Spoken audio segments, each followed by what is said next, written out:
자, 우리 강의 노트 요거 보겠습니다. 보시면, 자, 이 그 112페이지 보시면 부동산 금융론 있는데, 자, 이 금융이라는 것은 자금의 융통 요거를 줄여서 금융 이렇게 얘기합니다.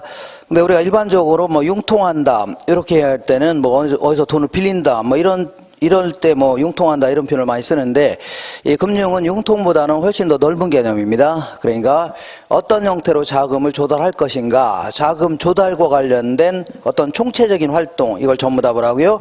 금융이라는 겁니다. 자, 그러니까 자금의 조달, 이게 훨씬 더 넓은 개념이다. 자, 생각하시면 됩니다. 자, 그러면 이제 자금의 조달은 크게 이제 이렇게 볼게요. 요거는 자금의 공급자다. 돈이 좀 여유가 있는 자. 이 자는요, 자금의 수요자다. 돈이 좀 꼭 필요로 하는 자. 이런 얘기인데, 자, 여기 보면은, 여기는 갑이라는 사람이고, 요건 을이라는 사람인데, 둘이 친구입니다, 친구. 이 갑이라는 사람이 을한테, 야, 친구야, 내 갈비집 하려고 하는데, 네가 3천만 원만 빌려달라, 이렇게 할 수 있겠네요. 빌려달라는 걸요, 대여해달라, 그런 얘기입니다. 이런 식으로, 재화나 서비스에 개입 없이, 얘는요, 자금을 조달해주고, 쟤는 뭐라고요? 자금을 조달받고, 이렇게 한 거 뭐라고요? 금융이라는 겁니다. 근데 이럴 수도 있겠네요. 어떻게 하냐면, 갑이라는 사람이 을한테 가서, 야, 내 갈비집 하려고 하는데 나는 7천만 원밖에 없다. 네가 3천만 원을 출자해달라. 이렇게 할 수도 있겠네요. 이 출자라는 표현 자체는 자본금의 형태로 대달라. 이 말이 좀 어려우니까 동업하자 그런 얘기입니다. 뭐라고요? 빌려달라는 게 아니라 뭐라고요? 동업하자. 그래서 나중에 이익이 생기면 7대3 나누자 할 수 있죠. 손해 나면요 7대3 까진다. 이렇게 할 수 있는 거 아닙니까? 이렇게 한 걸 다 뭐라고요? 자금의 조달, 금융이라는 겁니다. 알겠죠? 근데 잘 모르는 사람끼리는 그냥 잘 친한 사람끼리는 뭐 친인척간이라든가 아니면요 친구지간에는 말로만 빌려줄 수도 있고 뭐 출자할 수 있는 거 아닙니까? 그죠? 근데 잘 모르는 사람한테 돈 빌려달라면 빌려줘요? 동업하자면 동업해요? 안 하죠? 그러니까 뭔가 이제 그 최소한도 신용이라든가 뭐 담보도 좀 잡혀야 되고 또 이제 증빙도 갖춰야 될 겁니다. 그래서 자, 예컨대 돈을 빌렸을 때는 이제 차용증서 이런 걸 써줘야 되겠네요. 차용증서 종이에다가 내가 3천만 원 빌렸으니까 언제까지 갚겠다. 이자는 매달 얼마씩 주겠다 할 수 있죠. 이렇게 하는 걸요. 차용증서다. 그 다음에 지분증서라는 것은 돈을 출자받았을 때는 지분이라는 게 뭐냐면 소유자의 몫을 얘기합니다. 지분이 뭐라고요? 소유자의 몫. 그러니까 지분증서 써서 나는 7천만 원, 너는 3천만 원 출자했으니까 7대3 나누자 할 수 있죠. 이렇게 한 걸 나오고요. 지분증서라는 겁니다. 근데 요거를 유가증권의 형태로 발행할 수 있는데, 이때는 돈을 빌렸을 때는 채권이라는 유가증권을 발행할 수 있습니다. 우리 돈을 빌린 다음에 그 수표처럼 생긴 거 있죠? 여기다가 이거 종이에 적어서 이제 줄 수도 있죠? 그럼 요거는 돈을 빌렸다는 증빙서류입니다. 뭐라고요? 돈을 빌렸다. 그래서 거기에는 만기가 있습니다. 만기에 갚겠다는 얘기죠. 그리고 이자는 얼마 주겠다. 이게 써 있을 겁니다. 이걸 채권이라는데 이걸 아무나 발행하면 안 됩니다. 아무나 발행하면 안 되고, 자, 이 정부나 지자체라든가 정부 투자기관이죠. 이 정도에서 발행하는 거를 싸잡아서 공채라는 겁니다. 그 다음에 회사도 이제 상장법인이죠. 그리고 거기다가 또한 신뢰성이 높은 회사 같은 경우는 회사채, 줄여서 사채를 발행할 수 있습니다. 그 다음에 돈을 출자받았을 때는요, 주권이라는 걸 발행할 수 있는데, 주권이라는 것은 주식을 얘기합니다. 주식. 그래서 소유자의 몫을 표창하는 유가증권입니다. 어떤 회사의 총 발행 주식수가 10만 주인데 내가 인터넷 들어가서 10주를 구입했다는 얘기죠. 그럼 나는 10만 분의 10만큼 주인의 형태로 참여하는 겁니다. 그렇기 때문에 만약 이 회사 장사가 잘 돼서 이익이 생기면 10만 분의 10만큼은 누구한테요? 갑한테 줘야 됩니다. 이렇게. 자, 이런 식으로 하는 걸 말하고요. 주식이라는 겁니다. 자, 그래서 이 자금을 조달하는 형태, 그러니까 금융의 형태는 크게 두 가지인데, 돈을 빌린 다음에 차용증서나 그 채권을 발행하는 이러한 형태의 금융을요, 부채금융이다. 이렇게 표현합니다. 뭐라고요? 부채금융. 그 다음 돈을 출자받으면서 자, 지분증서라든가 주권을 발행하는 이러한 형태의 금융을요, 지분금융이라는 겁니다. 그래서 그러니까 이 부채금융은 자, 다른 사람한테 돈을 빌리는 겁니다. 뭐라고요? 빌리는 거예요. 그래서 이거를 타인 자본을 조달한다 이렇게 표현합니다. 뭐라고요? 타인 자본. 근데 얘는 자, 이 주인의 형태로 참여시키는 겁니다. 그렇죠? 같이 주인하자는 얘기죠. 그러니까 이거를 자기 자본을 조달한다 이렇게 표현합니다. 뭐라고요? 자기 자본을 조달한다. 자, 그러면 우리 부동산과 관련돼서도 이제 부채금융과 지분금융이 있을 수가 있는데 요 부채금융 바로 옆에 써놓은 거 볼게요. 먼저 우리가 일반적으로 주택 소비금융하면 그 은행에서 아파트 구입하는 사람들 돈 빌릴 수 있죠. 이런 걸요 주택 소비금융 해줍니다.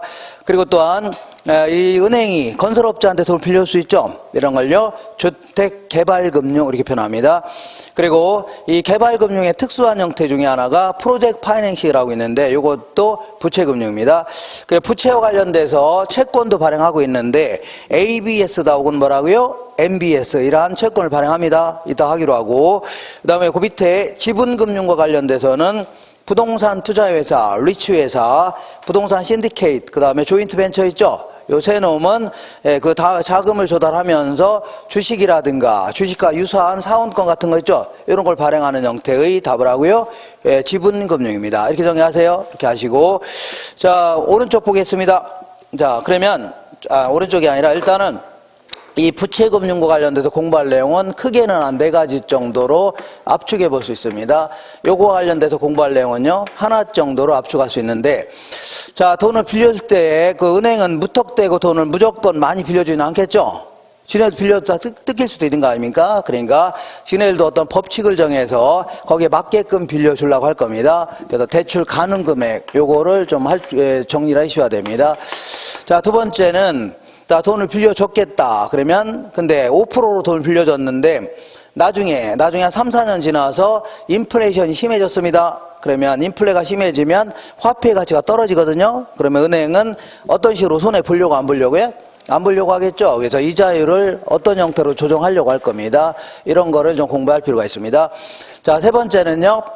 우리가 1억을 빌려줄 테니까 너 만기에 한꺼번에 갚아라 이렇게 할 수 있지만 때로는요 쪼개서 갚으라 할 수 있죠. 이렇게 해서 원리금을 갚아 나가는 방식, 원리금의 상환 방식을 정리해 두셔야 됩니다. 자, 마지막으로 돈 한 번 빌려주게 되면 10년이고 20년에 걸쳐서 장기간에 걸쳐서 받을 채권인데 이 권리를 누구한테 팔게 되면 바로 돈 생겨 안 생겨요? 돈 생기면 이걸 또 빌려주는 겁니다. 이런 식으로 하는 걸요 유동화 제도다 해줍니다. 무슨 제도라고요? 유동화 제도. 그 다음 이제 이 지분금융과 관련돼서는 부동산 투자회사인 리츠회사라고 있는데 요 회사에 그 회사 법이 있습니다. 부동산 투자회사법. 요거에서 꼭 나오니까 요거 정리해 두셔야 됩니다. 요런 내용을 중심으로 해서 몇 문제라고요? 6문제 정도 물어봅니다. 몇 문제라고요? 6문제 이렇게. 자, 요 정도 요런 거라든가 사이드에 있는 내용들 중심으로 해서 그래서 113페이지 보시니까 113페이지 맨 위에 부동산 금융의 서설 있죠? 서설이 있는데 자, 요 부동산 금융의 서설에서는 요즘에 여기 113페이지에 있는 내용들은 만약에 문제를 물어본다면 그냥 상식적으로 답해도 됩니다. 충분히 풀 수 있는 내용들이고 한 장 넘겨볼게요. 만약 여기서 한 문제를 물어본다면 114페이지 볼게요. 114페이지에 딱 중간 정도에 대출 가능 금액이 있어 없어요? 있죠. 여기서 물어봅니다. 여기서 계산 문제 내지는요 말로 물어봅니다. 주로 이제 계산 문제를 물어봅니다. 자, 그래서 일단은 그 후에 저당 관련 기초 용어를 먼저 정리할게요. 지금 뭐 하는 거냐면 요걸 공부해 보려고 하는 겁니다. 자, 보니까 용어를 한번 정리해 볼게요. 내가 은행에서 10,000원을 빌렸습니다. 10,000원. 요거를요 대출 원금, 대부 원금, 융자 원금, 대부, 대출, 융자 다 똑같다고 보시면 돼요. 이렇게 해서 그 다음에 1년 동안에 3,000원을 갚았습니다. 3,000원을 갚았으니까 이걸 상환했다 해줄게요. 뭐라 했다고요? 상환. 그러면 얼마 남아있어요? 7,000원 남아있죠? 요거를 미상환했다. 아니면요 잔고다 이렇게 표현합니다. 잔고 혹은 잔금 이렇게 표현합니다. 잔금. 남아있는 금액을 뭐라고요? 잔금이다. 이렇게. 그러면 볼게요. 그러면 10,000원 중에 3,000원 갚았으니까 몇 프로 갚았어요? 30% 갚았죠? 요거를요 상환 비율 해줍니다. 알겠죠? 그러면 얼마 남아있는가요? 7,000원 남아있죠? 그러니까 70%가 남아있네요. 이걸 뭐라고요? 잔금 비율 혹은 잔고 비율 해주는데 항상 상환 비율, 잔금 비율 요거 할 때는 항상 원금만 가지고 따지는 겁니다. 뭐만 따지라고요? 원금만 가지고 따지는 겁니다. 그러면 상식적으로 그러면 30%는 소수점으로 하면 0.3이 되겠네요. 맞죠? 그 다음에 얘는 소수점으로 하면 0.7이 됩니다. 1을 기준으로 할 때는. 그러니까 상한 비율과 잔금 비율을 합치면 얼마라고요? 1이 됩니다. 1. 자, 문제에서 0이 닿으면 틀린 겁니다. 뭐라고요? 1이 된다 하시고. 그러면 내가 이제 돈을 빌렸을 때는 매년 혹은 매달 갚을 때는 원금만 갚아야 돼요? 이자도 내야 돼요? 이제 기간 동안 이자를 내야 될 거 아닙니까? 그래서 원금하고 이자를 합쳐서 거기 볼게요. 매기 갚을 원금과 이자를 합쳐서 뭐라고요? 매기 원리금 지불액. 요거 바로 밑에입니다. 매기 뭐라고요? 원리금 지불액. 혹은 매기 원리금 상한액 해도 상관없습니다. 그리고 이걸 영어로는요, 뎁 이렇게 표현합니다. 영어로 뭐라고요? 뎁. 그리고 자, 연마다 지불할 때는요, 이걸 연부금 이렇게 표현합니다. 월마다 지불할 때는요, 월부금. 여기는 항상 이자도 포함되어 있는 겁니다. 그리고 그 밑에, 그 옆에 부채 서비스액 이런 표현도 쓰고, 때로는요, 저당 지불액 이런 표현 씁니다. 뭐라고요? 저당 지불액. 이렇게 해서 일단 용어를 정리했겠다. 자, 그러면 그 대출 가능 금액을 계산하는데 요거에 대해서 요 주택을 담보 잡고 은행에서 빌려주려고 합니다. 해당 주택이라 할게요. 뭐라고요? 해당 주택을 담보 잡고 돈을 빌려주려고 하는데, 자, 옛날에는 주로 이제 LTV 위주로만 돈을 빌려줬습니다. LTV가 뭐냐면 loan to value 해갖고 영어는 뒤에서부터 value는 부동산 가치를 얘기합니다. 자, to는 뭐뭐 대비, loan은요 대출액을 얘기합니다. 뭘 얘기한다고요? 대출액. 그래서 은행이 1억짜리 부동산을 구입하는데 70%까지 빌려주겠다. 그러면 얼마 빌려주겠다는 얘기예요? 1억짜리 부동산을 구입하는데 70%까지 빌려주겠다는 얘기입니다. 그러면 7천만 원 빌려주겠다는 얘기죠. 7천만 원을요 LTV라는 겁니다. 뭐라고요? LTV. 다시 할게요. 자, 1억짜리 부동산을 구입하는데 최대 60%까지 빌려주겠다. 그러면 얼마 빌려주겠다는 얘기예요? 6천만 원. 그래서 이 경우는 얘랑이랑 곱하니까 얼마라고요? 6천만 원 되는 겁니다. 알겠죠? 이렇게. 자, 나누기가 넘어가면 뭘로 바뀌어요? 곱하기로 바뀝니다. 이렇게 할 수 있죠? 이렇게. 근데 옛날에 이제 순전히 담보 가치만 보고 돈을 빌려줬는데, 자, IMF가 터지면서 담보 가치가 막 폭락했다는 얘기죠. 거기다 회사도 구조조정이다 이렇게 하면서 사람도 잘려 나가면서 결국은요 뭐 소득도 막 줄어들죠. 금융시장이 돈을 못 갚아갖고 결국은 경매시장은 난리가 났다는 얘기죠. 경매부동산 쌓이고 금융시장은 개판됐다는 얘기죠. 그래서 안 되겠다. 자, 지들이 잘못해놓고 그 사람의 소득도 좀 보고 빌려주라 하는 걸 뭐라고요? DTI라는 겁니다. 자, 여기서 D라는 게 아까 얘기한 대로, 자, 뎁트 해갖고, 매기 지불해야 될 원리금 지불액 있죠? 요걸 얘기합니다. 저당 지불액. 아니, 요거. 그 다음, to는 뭐뭐 대비, I는 소득을 얘기합니다. 주로 연소득을 기초로 합니다. 주로. 연간 소득 대비 해당 주택에 대해서 돈을 빌렸을 때, 해당 주택을 담보 잡고 돈을 빌렸을 때 담보 잡히고, 매기 지불해야 될 원리금 지급액 있죠? 요걸 얘기합니다. 요걸 뭐라고요? DTI다. 자, 그러면 어떤 사람이 3천만 원 벌고 있습니다. 3천만 원 벌고 있는데 DTI를 40%까지 적용하겠다. 그러면 계산하면 3, 4, 12에서 얼마라고요? 1,200만 원이죠. 1,200만 원이 되는 자까지만 빌려주겠다는 얘기입니다. 그래서 이게 넘어가면 이 돈을 못 갚을 가능성이 있다는 얘기죠. 그러니까 돈 벌어서 지나치게 은행에다 준 돈이 많은 자들은 돈을 못 갚을 가능성이 있는 거죠. 그러니까 최대한 얼마라고요? 1,200만 원이 되는 자까지만 빌려주겠다는 얘기입니다. 만약에 자, 이 DTI를 완화시키겠다. 60%까지 적용하겠다. 그 얘기는 자, 3천만 원 버는 자가 있다면 3, 60%에서 얼마라고요? 1,800만 원이 되는 자 있죠. 고자까지도 빌려주겠다는 얘기입니다. 아시겠죠? 더 완화시키는 겁니다. 이렇게. 그러면 다시 할게요. 40%까지 적용하겠다. 그 얘기는 3, 40에서 얼마라고요? 1,200만 원이 안 되는 자까지만 빌려주겠다. 그런 얘기입니다.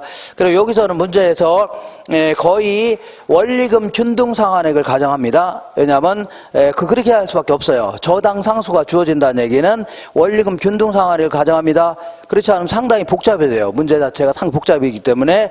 자, 문제의 편의상 뭘 가정한다고요? 원리금 균등 상환액을 가정합니다. 여기는 해당 주택에 대해서 담보 잡혔을 때 매기 갚을 원리금 균등 상환액입니다. 요거 계산할 때는 대출액에다가 뭘 곱하라고요? 대출에다가 저당상수를 곱하죠. 그러게 되면 예를 들어 저당상수가 0.1이다. 그러면 여기다 요 곱한 게 이거란 얘기죠. 그럼 얘를 요거 나누면 돼요. 그러면 1억 2천이죠. 1억 2천이 1200만 원을 충족하는 최대의 대출액이 되는 겁니다. 알겠죠? 최대. 그래서 이렇게 계산한 대출액과 이렇게 계산한 대출액 중에 둘 중에 작은 금액을 빌려주겠다는 얘기입니다. 둘 중에 뭐라고요? 작은 금액. 근데 이 사람이 이럴 수도 있네요. 어떨 수가 있냐면 자, 이 사람이 요 담보대출로 해서 나가는 돈 외에도 그 전에 다른 주택을 담보 잡고 돈을 빌릴 수도 있죠. 그죠? 상가를 담보 잡히고 돈을 빌릴 수도 있고 신용대출 받은 것도 있을 수 있는 거죠. 그러면 이 주택에 대해서 나가는 돈 외에도 다른 대출액이 있으면 어떻게 할 거냐 그런 얘기죠. 그러면 나머지 기타 부채가 있다면 기타 부채에 대해서 이자 나가는 거 있죠. 여기다 포함시켜야 됩니다. 그러면 자 보세요. 만약에 DTI를 40%를 적용하겠다. 그러면 3, 42에서 이 분자가 얼마가 돼요? 1200만 원 돼야 됩니다. 희망이 돼야 되는데 이미 600만 원 나가는 이자가 있답니다. 다른 부채로. 그러면 얘가 최대 얼마가 돼야 돼요? 600만 원 돼야 됩니다. 600만 원. 그럼 여기다 요 곱한 게 0.1이니까 여기다 요 곱한 게 이거란 얘기죠. 그럼 얘는요 6천만 원 됩니다. 얼마라고요? 6천만 원. 이게 1억이라면 둘 중에 작은 금액이 얼마라고요? 6천만 원 빌려주겠다는 얘기죠. 이렇게 하시면 돼요. 자, 이렇게 해서 한번 계산 문제를 한번 해볼게요. 이렇게. 자, 만약에 문제에서 물어본다면 이렇게 지금은 정부 지원저당 같은 거 있죠. 보금자리론 이런 걸 전부 다 이런 식으로 디딤돌 대출 이런 거 다 이런 식으로 빌려줍니다. 그래서 만약 계산 문제가 나온다면 요걸 물어봅니다. 자, 여기서 어디를 볼 거냐면요. 거기 자, 잠깐만요. 우리 요 책 있죠. 문제집. 아까 문제집 갖고 오셨죠. 자, 문제집에 하나만 풀어볼게요. 어디를 볼 거냐면 219페이지 보겠습니다.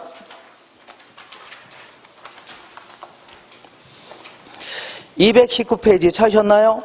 자, 서울에 거주하는 A가 다음과 같이 시중은행에서 주택을 담보 잡히고 대출을 받고자 할 때 A가 받을 수 있는 최대 대출 가능 금액은 LTV는요 60%까지 적용하겠다. 이렇게. 그 다음에 DTI는요 40%를 적용하겠답니다. 이렇게. 그 다음에 거기에 A의 서울 소재 주택의 담보 가격이 5억짜리랍니다. 이게 얼마짜리라고요? 5억짜리래요. 그 다음에 A의 연간 소득은 6천만 원이랍니다. 6천만 원을 벌고 있대요.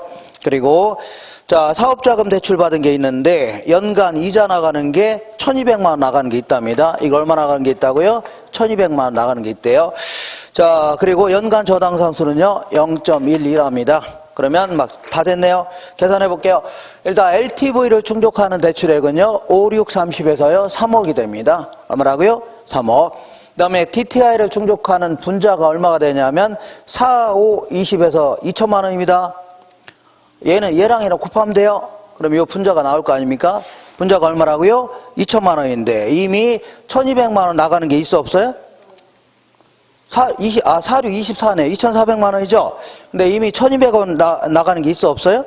있죠. 그러니까 얘가 최대 얼마라고요? 1200만 원 돼야 됩니다. 그러면 여기다 요 곱한 게 이거죠? 그럼 요걸 나누면 됩니다. 그럼 얘는 1억이 됩니다. 얼마라고요? 1억. 그럼 둘 중에 작은 금액이 얼마요? 1억이죠? 1억을 빌려주겠다는 얘기입니다. 정답은 얼마라고요? 1억. 답할 수 있죠? 이렇게 답하시면 되고, 그 다음에, 잠깐요. 자, 거꾸로 하나만 더 할게요. 요거는 이렇게, 나는 이거 도저히 힘들다. 그럴 경우에는, 이렇게 볼게요. 공식을 좀 암기를 하셔야 되는데, 자, 이렇게 이게 머릿속에 떠올라도 상관없는데, 이렇게 계산해도 상관없습니다. 자, 그러니까, 요 대출액은 얘랑 곱하면 되죠? 그러니까 이렇게 LTV에다가 곱하기 부동산 가치 이렇게 해주면 대출액이 나옵니다. 이렇게. 그리고 요거는 얘랑 곱하면 요게 나오는 거죠. 그러니까 DTI에다 곱하기 연간 소득 곱하면 됩니다. 그럼 이제 분자가 되는데 요게 되는데 여기서 만약에 기타 부채 나가는 이자가 있다. 그럼 빼줘야 됩니다. 기타 이자. 그럼 이렇게 해서 저당상수 나누면, 저당상수로 나누면 이게 바로 대출액이 됩니다. 대출액. 자, 그래서 둘 중에 이제 작은 금액을 빌려주겠다 그런 얘기인데, 요 공식을 이렇게 바꿔놓은 겁니다. 바꿔놓은 거예요. 알겠죠? 바꿔놓은 겁니다. 자, 계산해 볼게요. 계산해 본다면, 자, 어디 가냐면, 자, 다시 볼게요. 1번, 219페이지에 1번 볼게요. 자, LTV는 얼마라고요? 60%. 얘는 얼마라고요? 60%. 그 다음에 DTI는 뭐라고요? 40%. 40%. 그 다음에 거기 보니까 그 A의 서울 소재 담보 가격은 5억이랍니다. 이거 얼마짜리라고요? 5억이고. 그 다음에 자, A의 연간 소득은 6천만 원이랍니다. 얘는 얼마라고요? 6천만 원. 그 다음에 거기에 기타 부채 나가는 게 1200만 원 있죠? 1200만 원 있네요.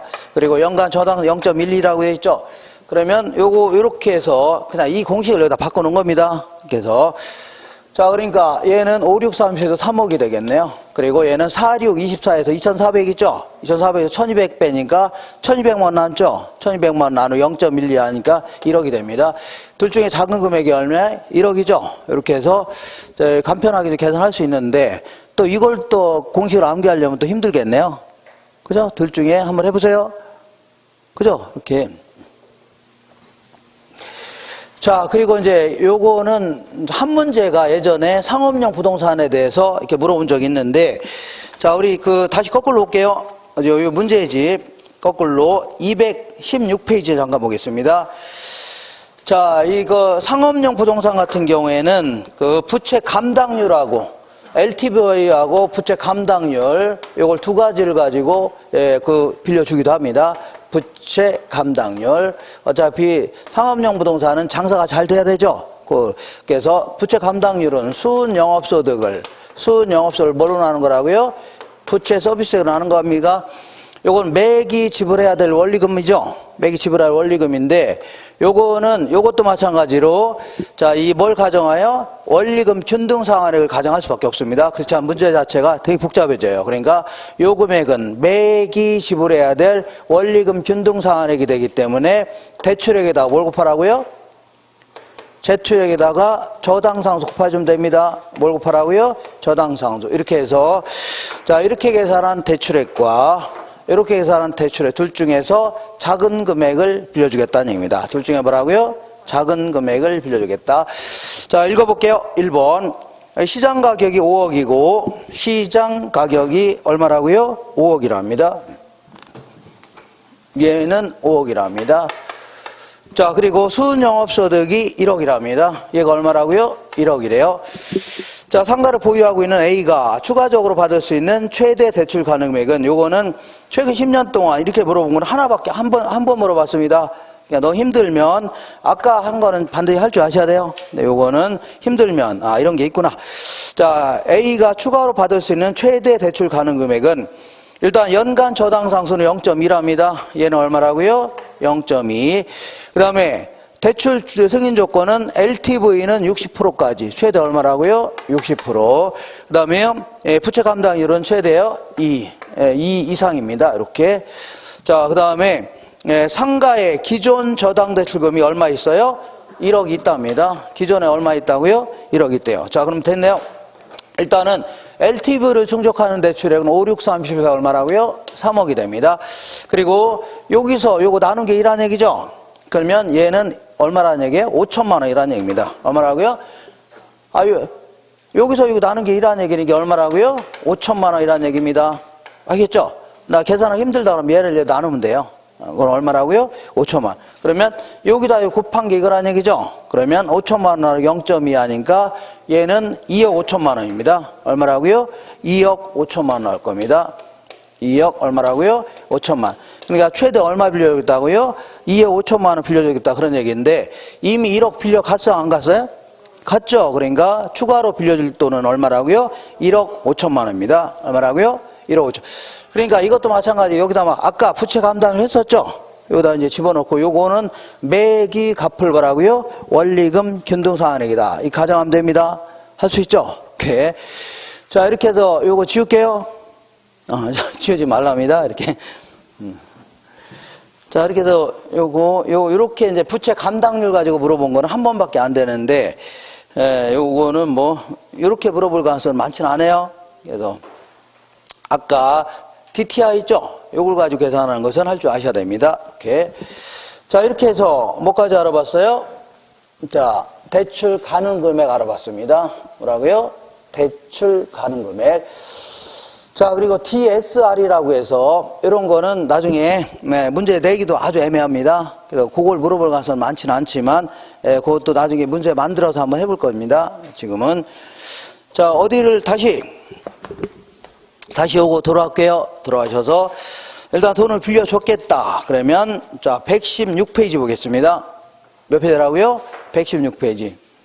이제 요거는 이제 진짜 지워도 되나요? 이렇게.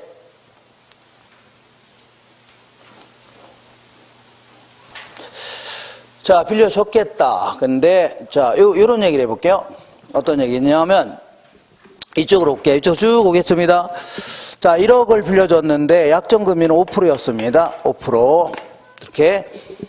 그 다음 페이지 하는 겁니다. 그 있죠? 자, 5%로 돈을 빌려줬는데 20년 동안 빌려주기로 했는데 한 3년 정도 지나서 물가가 무진장 올랐습니다. 물가가 무진장 올랐다는 얘기는 인플레이션이 심해졌다는 얘기죠. 그러면 인플레가 심해졌다는 얘기는 화폐의 가치가 오른 거예요? 떨어진 거예요? 화폐의 가치가 떨어졌다 해줍니다. 자, 그러니까 다시 할게요. 다시 어디 갔냐면 자, 항상 똑같은 자, 요게 얼마냐? 100만 원이 화폐입니다. 얼마라고요? 100만 원 화폐. 돈입니다, 돈. 근데 요걸로 그전에는 물건을 10개를 구입했었습니다. 몇 개라고요? 10개. 근데 지금 물가가 올랐다는 얘기죠? 그래서 똑같이 생긴 100만 원으로 물건을 5개밖에 못 사는 겁니다. 물건의 가격이 올랐으니까. 그러다 보니까 이 화폐의 가치가 반으로 뚝 떨어진 겁니다. 화폐 가치가 반으로 뚝 떨어진 거죠? 종이 쪼가리 된 거 아닙니까? 그죠? 그랬음에도 불구하고 처음에 약속된 금리인 5%를 그대로 받기로 한다. 이렇게 하는 걸 뭐라고요? 이거를 고정이자율 제도라는 겁니다. 뭐라고요? 고정이자율 제도.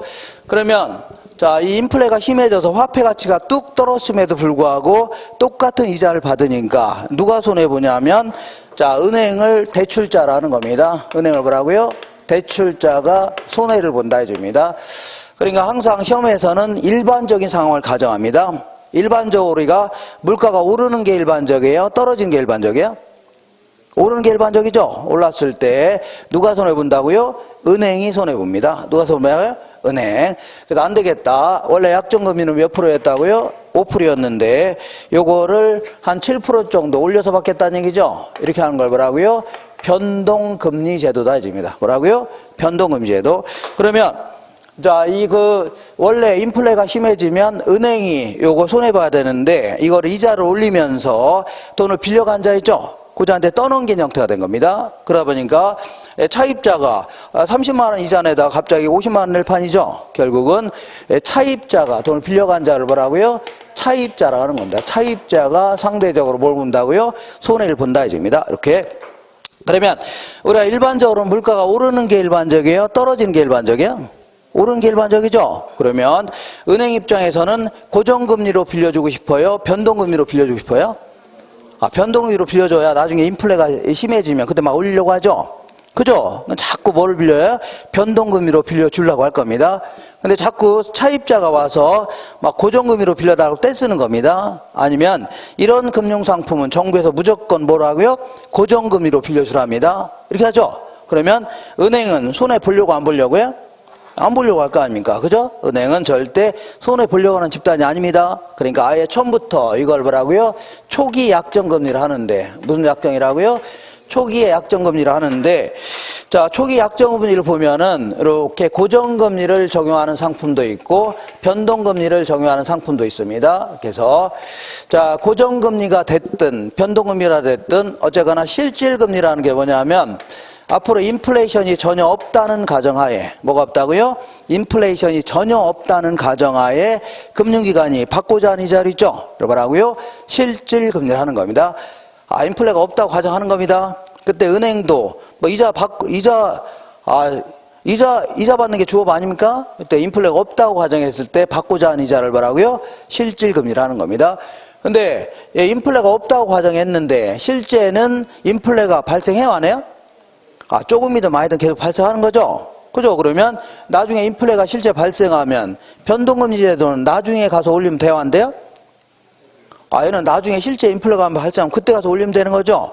근데 얘는 고정금리는 아예 나중에 가서 올릴 수 있어, 없어요? 얘는 만기가 20년이라면 20년 동안에 똑같은 이자를 정하는 겁니다. 그죠? 그러니까 나중에 못 건드려요. 그러니까 아예 처음부터 빌려줄 때 매년 예상되는 인플레율이 있다면 이걸 더해서 정하려고 할 겁니다. 근데 얘는 그럴 필요 있어, 없어? 변동금리는 나중에 실제 인플레가 발생 그때 가서 올리면 되는 거죠. 그러니까 일반적으로 고정금리가 뭐보다 높다고요? 변동금리보다 높습니다. 이따 가다가 은행에서 물어보세요. 일반적으로 뭐가 높다고요? 고정금리가 변동보다 높아요. 이때 예상되는 인플레까지 반영한 거를 명목금리 이렇게도 표현합니다. 뭐라고요? 명목금리다. 정리하시고. 그러면 이번에 이제 이 고정금리와 관련돼서는 요 얘기가 좀 반드시 좀 정리가 좀 되셔야 됩니다. 이렇게. 그다음 변동금리와 관련돼서는 요 얘기가 또 반드시 좀 정리가 되셔야 됩니다. 자, 고정금리와 관련돼서는 이런 얘기를 해볼게요. 이렇게 고정금리로 해서 7%로 해서 돈을 빌려줬습니다. 이렇게 20년 동안 빌려주기로 했다는 얘기죠. 7%로. 근데 한 3년 정도 지나서 자, 미 연방금리가 떨어지는 바람에 우리나라도 금리가 좀 내려갈 수 있죠. 그러니까 시장 평균 고정금리가 제1금융권에서 형성되는 평균 고정금리가 5%로 떨어졌다고 치자. 몇 프로라고요? 5%. 그러니까 한 3년 전에 돈을 고정금리로 빌릴 때는 7%였는데 요즘에 돈을 빌릴 때는 얼마라고요? 5% 떨어졌다는 얘기죠. 그죠? 그러면 차입자 입장에서는, 돈 빌려간 자 입장에서는 어떻게 하다 보니까 7%로 돈 빌리긴 했는데 이걸 당장 다른 은행에서 빌리면 얼마라고요? 5% 싼 이자로 빌릴 수 있는 거 아닙니까? 맞죠? 근데 남아있으니까 17년인데 17년 동안에 7%를 갖다 납부하려니까 열이 받아요, 안 받아요? 열 받죠? 열 받고 있는데 때마침 자, 핸드폰에 문자가 와갖고 자, 하나은행에서 문자가 왔는데 자기가 고금리 쓰고 있으면 갚아주겠다는 얘기죠. 에라 부르겠다. 하나은행에서 돈을 빌려서 신한은행 거 갚을 수 있는 거죠. 그잖아요. 하나은행에서 돈 빌려서 뭐라고요? 신한은행에서 빌린 거 갚을 수 있는 거죠. 이거를요 조기에 상환한다 이렇게 표현합니다. 뭐라고요? 조기에 상환한다. 만기 전에 상환한다 이렇게 이야기합니다. 조기에 상환하려고 하죠. 그러면 내가 이 책을 회사도 그 일반 기업들도 상기업도 이거 팔으면 팔았죠. 돈 받고 팔았는데 한 3일 있다가 안 사겠다고 돌아온 겁니다. 그럼 기업 입장에서 기분 좋아요, 안 좋아요? 안 좋을 거 아닙니까? 그죠? 이거 환불해달라고 하는 거 아닙니까? 자, 은행도 금융상품을 팔은 겁니다. 은행도 뭐라고요? 금융상품을 팔았는데 안 사겠다고 돌아온 거 아닙니까? 그죠? 그럼 어쩔 수 없이 또 싼 이자로도 빌려줘야 되겠네요. 그죠? 그러니까 요거를 은행 입장에서 조기상환 위험이다 해줍니다. 뭐라고요? 조기상환.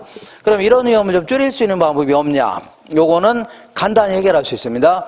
너 왜 만기까지 돈 빌려 가놓기로 해놓고서 일찌감치 갚았냐는 얘기죠. 그래서 안 되겠다. 우리는 자, 이 벌금을 부과하겠다 할 수 있죠. 그러니까 조기 상환 수수료 부과하겠다 이렇게 할 수 있겠네요. 이렇게 해결하면 됩니다. 이번엔 거꾸로 자, 시장 평균 고정금리가 9%로 올랐다고 치자. 뭐라고요? 올랐다. 그러면 자, 은행 입장에서 볼게요. 은행 입장에서 어떻게 하다 보니까 7%로 돈을 빌려주긴 했는데 이걸 당장 다른 사람한테 빌려주면 얼마라고요? 9% 높은 이자를 빌려줄 수 있는 거 아닙니까? 근데 앞으로 17년 동안에 7%만 받으려고 하니까 열 받아요, 안 받아요? 이번에는 은행이 열 받는 겁니다. 누가 열 받아요? 은행이 열 받네요. 맞지 않나요? 그러면 자, 이 고정금리 위주로 돈 빌려주는 은행들은 죽쓰고 있는 겁니다. 수익성이 악화되는 위험. 왜냐하면 변동금리 위주로 빌려주는 은행들은 시세에 맞춰서 계속 올렸겠죠. 근데 그렇지 않고 고정금리로 빌려주는 은행들은 수익성이 악화되는 위험이죠. 요거를 요 부분을 이자율 위험이다 이렇게 표현합니다. 뭐라 한다고요?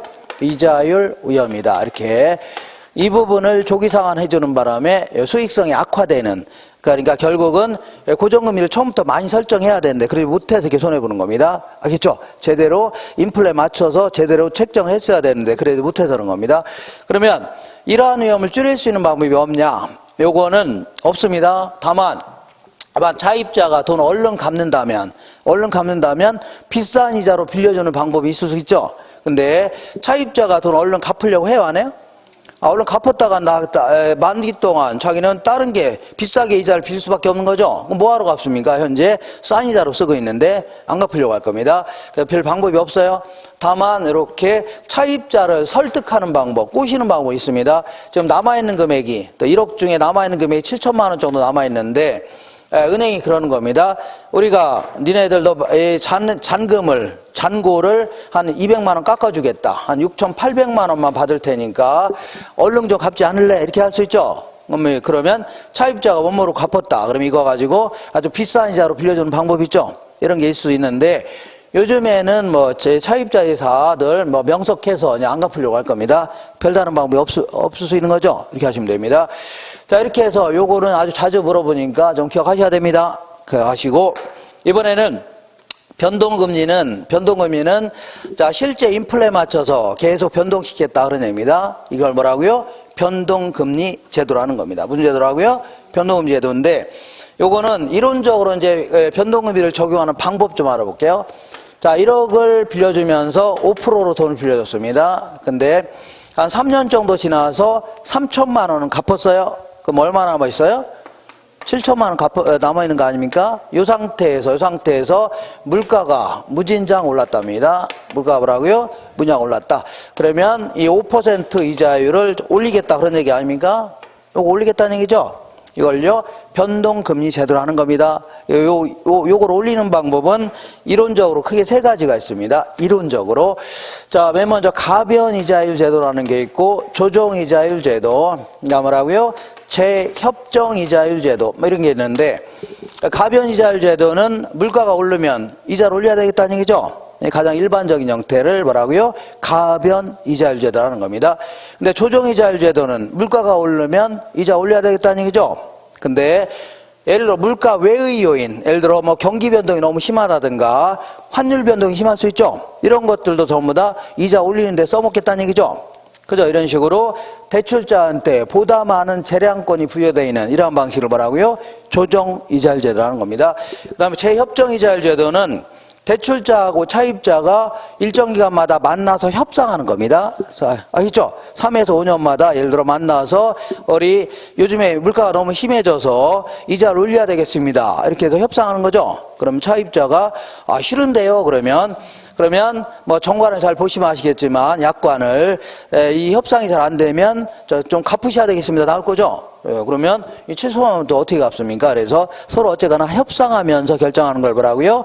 재협정 이자율 제도라는 겁니다. 이번에는 이자는 그대로 놔둔 상태에서 이걸 잔금이라는 겁니다. 뭐라고요? 잔금. 잔금액을 계산상 올릴 수도 있겠네요. 잔금액을. 예를 들어서 7,200만 원 정도 올릴 수도 있습니다. 계산상 이렇게 할 수도 있어요. 이렇게. 이자를 안 올린 대신에 요걸 올릴 수도 있죠. 이렇게.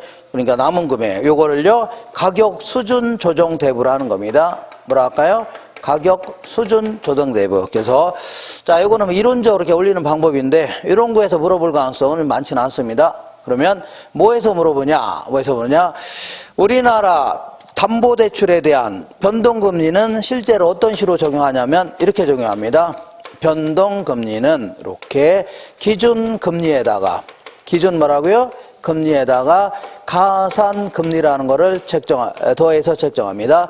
기준금리에 뭐라고요? 가산금리라는 걸 더해서 책정하는데 이때 요 기준금리는 실제 인플레이죠. 실제 인플레율에 맞춰서 계속 변동하도록 하고 있습니다. 뭐라고요? 기준금리. 그리고 요거는 대출 시점에 지네들이 확정하는 겁니다. 빌려줄 때 지들이 정해서 빌려주는 겁니다. 알겠죠? 이걸 뭐라고요? 가산금리라는 겁니다. 자, 무슨 얘기냐? 자, 볼게요. 은행은 다 볼게요. 돈을 이제 예금 받아서 이걸 대출해줘야 안 해줘요? 대출해주는 거 아닙니까? 예금 받아서 대출해주는데, 자, 예금 이자율은 5%이고, 대출이자율도 5%이다. 그러면 5%로 돈을 빌려서 5%로 빌려준다. 그러면 은행은 뭐 먹고 살아요? 은행 직원들 월급도 줘야 되고, 임대료 내야 되고, 쓸 돈 무지장 많은데, 무슨 뭐 자선사건 아니죠? 은행이 절대 이런 식으로 빌려줄 집단이에요? 아니에요? 아닐 거 아닙니까? 그러니까 이렇게 빌려줄 때는 이렇게 5%로 빌려주는 게 아니라 여기다 한 3% 정도 더 붙여서 빌려주려고 할 겁니다. 예를 들어, 요 3%를 뭐라고 하냐면 은행 마진이다 얘기합니다. 은행 뭐라고요? 마진. 예를 들어서 어떤 기업이 1,000원에 물건 구입해서 1,000원에 팔았다. 1,000원에 구입해서 1,000원에 팔았다. 그러면 이 회사는 자, 이 망하기 딱 좋죠? 그러니까 여기다가 한 300원 정도 붙여서 팔아야 되겠죠? 요거를 뭐라고요? 은행 기업 마진이다 혹은 부가가치라 표현합니다. 뭐라고요? 부가가치. 그래서 여기다가 세율을 부과하는 게 부가가치세입니다. 그죠? 이렇게. 자, 이것도 마찬가지, 은행도 마찬가지로 당연히 요 마진을 붙여서 매각해야 되겠죠? 금융상품 팔아야 될 거 아닙니까?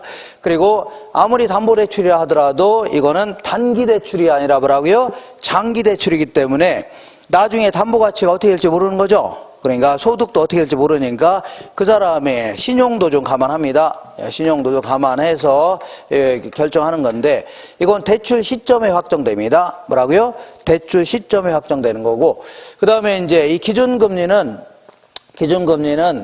자 실제 인플레에 맞춰서 계속 변동하자 그런 얘기인데 자 문제는 자 이것들이 은행이 툭 하면 이것들이 막 올리거나 내리고 이러면 돼야한대요.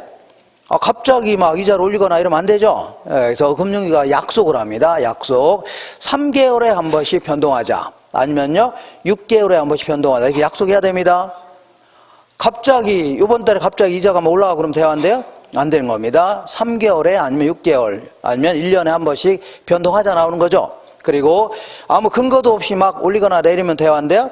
안 됩니다. 소위 말하는 인플레이션 감응지수라고 해서 자, 인플레에 따라 움직이는 지수 있죠? 요거 맞춰서 올리거나 내려야 됩니다.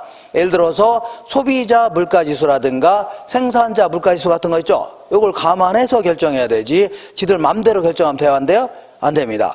그러면 우리나라에서는 요 기준금리를 인플레 감응지수를 뭘로 쓰고 있냐 그런 얘기인데 여기서는 우리나라에서는 자, 이 소비자 물가지수라든가 생산자 물가지수 이런 걸 쓰는 게 아니라 금융과 밀접히 관련되어 있는 지수 있죠? 요걸 사용합니다. 요거. 자, 그래서 자, 예금을 받는 것을 은행은 자금을 조달한다 이렇게 표현합니다. 자, 그리고 요거를 대출해 주는 걸요. 자금을 운용한다 해줍니다. 뭘 한다고요? 운용하는데 자금의 조달은 뭐 과거에는 뭐 정기예금, 정기적금, 정기예적금 이런 게 가장 대표적인 자금 조달 수단이었습니다. 이렇게. 근데 이제 그 근래 들어서 이제 그 사회가 좀 복잡하고 다변화될수록 정기예금, 정기적금 있죠. 요거를 다양한 형태로 변화시킬 수가 있다는 겁니다. 변형. 그러니까 우리 은행에 가면 각종 예금 상품들 있죠. 여러 가지 형태의 예금 상품들이 있을 겁니다. 이게 바로 여러 가지 다양한 형태의 예금 상품들입니다. 예컨대 뭐 주택 부금이다 뭐 이런 식으로 해서 막 계속 이런 거라든가 뭐 CD 해갖고 이걸 양도성 예금 증서 이렇게 표현합니다. 뭐라고요? 양도성. Certificate of Deposit 해서 예금액을 타인에게 팔 수 있는 권리 같은 거 부여할 수 있는 거 아닙니까? 그죠? 이 일반적인 예금은 다른 사람 못 파는 거죠? 근데 이거는 뭐 증서 형태로 팔 수도 있다는 얘기입니다. 그리고 뭐 CMA다, 뭐 ELD다, 뭐 이렇게 각종 환매체다. 그러니까 이런 거, 이런 종류를 물어보는 거 아닙니다. 시험에서 안 물어봐요. 그러니까 다양한 형태의 뭐가요? 예금 상품이 있다는 얘기입니다. 다양한 뭐라고요? 예금 상품 중에 과거에는 주로 양도성 예금 증서 있죠? CD 금리. 자, 시중은행에서 발행하는 양도성 예금 증서 있죠? 요 CD 금리를 평균 내서 요걸 가지고 일정 기간마다 변동시켜라 이렇게 나왔던 겁니다. 그죠? 여기 3, 4월 달에 좀 자세히 확인했는데 지금 너무 집착하지 마세요. 자세히 물어볼 가능성은 많지 않아요. 그러니까 과거에는 시중은행들이 발행하는 양도성 예금 증서 있죠? 요걸 평균 낸 거를 그 은행 연합회에서 계속 요거를 공시하면 요걸 가지고 일정 기간마다 변동시켜라 이렇게 나왔던 겁니다. 근데 이제 근래 들어서는 최근에 이 자금을 이런 식으로 다 조달하는 거 아닙니까? 그래서 지금은 이제 양도성 예금서뿐만 아니라 모든 자금 조달에 대해서 이자가 가는 거 있죠? 모든 자금 조달에 대해서 이자가 가는 거 이걸요 자금 조달 비용이라는 겁니다. 이거 뭐라고요? 자금 조달 비용. 영어로는요, COF로 할게요. Cost of Fund라고 해서 자금 조달 뭐라고요? 비용. 요거를 시중은행 9개 은행 정도를 선정해서 요거를 한 달에 한 번씩 이렇게 평균 낸 거 있죠? 모든 자금 조달에서 이자 나가는 거를 평균 낸 거. 이거를 어디서요? 이거를 아까는 죄송합니다. 아까는 금융투자협회 있죠? 제가 지금 잘못 얘기했는데 그 자세히 안 물어보니까 그러니까 아까는 CD 금리를 평균 내는 건 어디라고요? 금융투자협회입니다. 그리고 지금 코픽스 있죠? 자금 조달 비용 있죠? 요걸 평균 내는 데는 어디라고요? 은행연합회입니다. 어디라고요? 은행연합회가 요거를 평균 내서 여기 홈페이지에 올리십니다. 그러면 일정 기간마다 그 맞춰서 변동시키라는 얘기죠. 요걸요 코픽스라는 겁니다. 뭐라 한다고요? 코픽스. 이렇게. 자, 여기 그러니까 우리 시험에서는 이렇게 물어봅니다. 요즘에는 CD 금리하고 코픽스 있죠? 두 가지를 혼용해 사용하고 있다는 얘기죠. 어떤 대출 상품은요? CD 금리. 어떤 대출 상품은요? 코픽스. 이렇게 합니다.